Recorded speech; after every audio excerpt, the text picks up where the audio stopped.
एक समय की बात है। एक हरे भरे विशाल जंगल के बीचों बीच एक साहसी छोटा शेर शावक रहता था, जिसका नाम लियो था। हर सुबह लियो पक्षियों के गीत और पत्तियों की सरसराहट के बीच जागता था।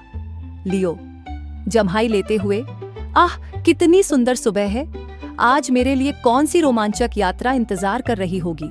एक दिन जंगल की खोज करते हुए लियो एक चमचमाती नदी के पास पहुंचा। उसकी आश्चर्य की कोई सीमा नहीं रही जब नदी ने बोलना शुरू किया।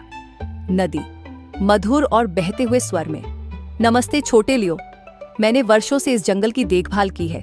आज तुम्हारे लिए मेरे पास एक खास काम है। लियो उत्साहित होकर, काम? कौन सा काम बुद्धिमान नदी? नदी, तुम्हें जंगल के राजा का खोया हुआ मुकुट खोजना होगा, जो महान पर्वत की गुफा में छिपा हुआ है। केवल सबसे बहादुर ही उसे वापस ला सकता है।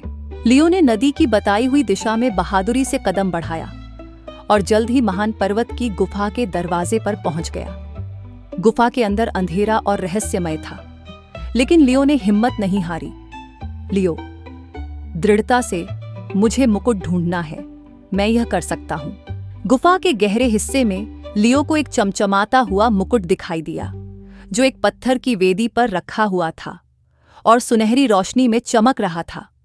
लियो को पता था कि यही जंगल के राजा का खोया हुआ मुकुट है। लियो आश्चर्य से फुसफुसाते हुए, मैंने इसे ढूंढ लिया, मैंने वास्तव में मुकुट ढूंढ लिया।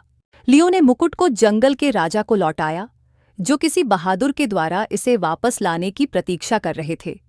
राजा लियो पर इतने गर्वित थे कि उन्होंने उसे पूरे जंगल का सबसे बहादुर शावक घोषित कर दिया। जंगल के राजा हंसते हुए, बहुत अच्छा किया लियो, तुमने साबित कर दिया कि सबसे छोटा शेर भी सबसे बड़ा दिल रख सकता है। लियो मुस्कुराते हुए, धन्यवाद महाराज, मैं हमेशा जंगल के लिए बहादुर बना रहूंगा।